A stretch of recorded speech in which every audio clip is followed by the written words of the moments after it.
I'm Honorable Ibrahim Abdi Saney MP for Wajir North, giving a press statement on recent developments in Wajir North.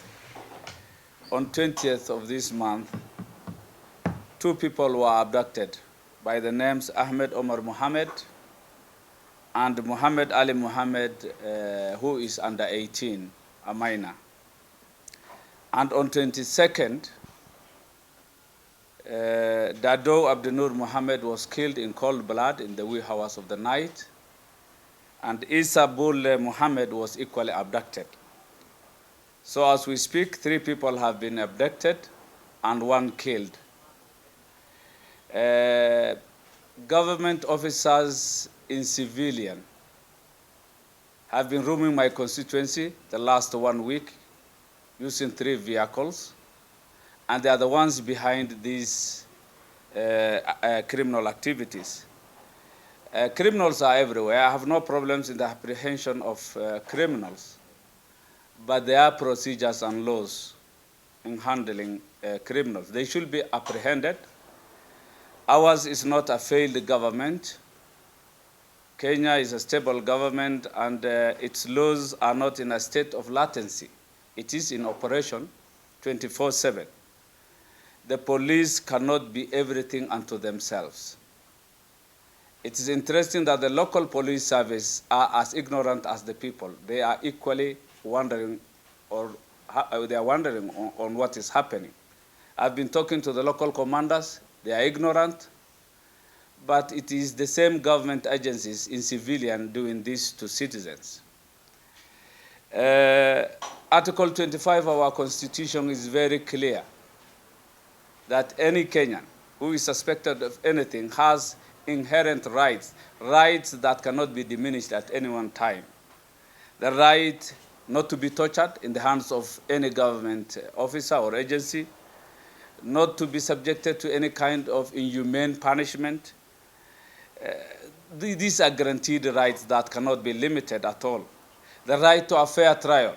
My constituents are held incommunicado. Their whereabouts is not known.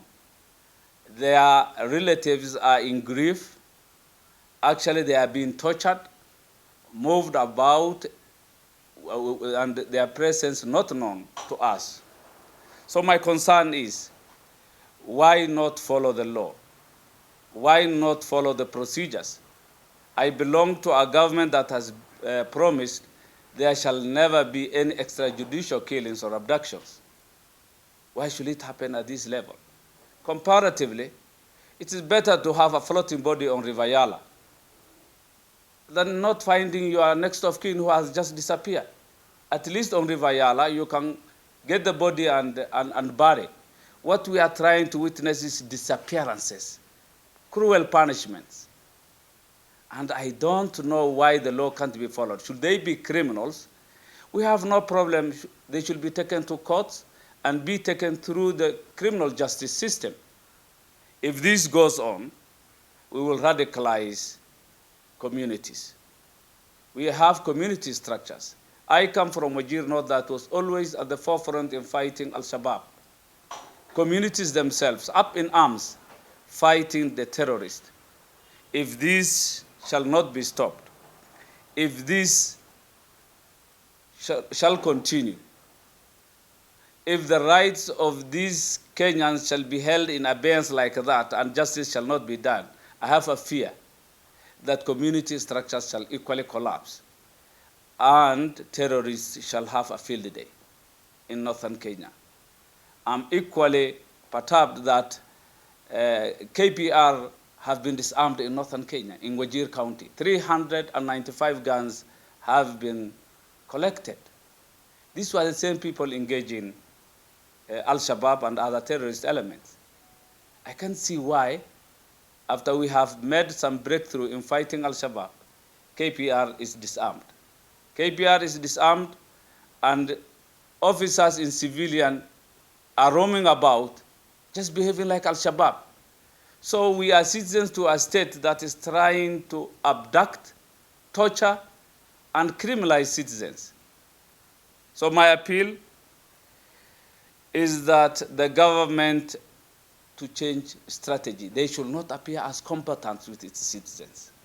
There should be some peaceful engagement, respect for communities. And it's only through that avenue that we will win against terrorists. As of now, I request the government, I ask the government to bring the 3 citizens abducted and be accountable for the killed person in Ajawa. It is upon the government to make sure that the 3 abducted are taken to courts of law, and if they are criminals, they face justice. And should they not, they will be exonerated and they should be set free. And for the killed citizen in Ajawa, we need serious explanation in the circumstances. What did he do? Why did he deserve that? Why was he not taken to court? Why was he killed by the government? So I am in fear myself. I am in fear for my constituency. We have always cooperated, corroborated information with government agencies, a peace-loving constituency, never had any terrorist activities. But from the look of things, something is amiss, and I call upon the government to be accountable and move with speed. Thank you.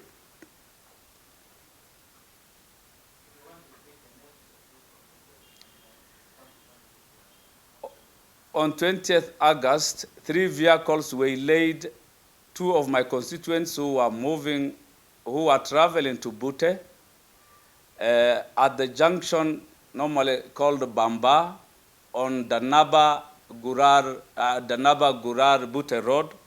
Ahmed Omar Mohamed and Mohamed Ali Mohamed, who is a teenager, were abducted. And on 22nd, Ado Mohamed was killed in Ajawa town late in the night. And Isabule Mohamed was abducted. So we have 3 people abducted and 1 killed. So my real concern is, when did we suspend our laws, our judiciary, our legal system, our criminal justice system? If they are criminals, we would love them that they are taken through those systems and they are convicted. We have no problem. Should every suspect be killed, what will remain of Kenya?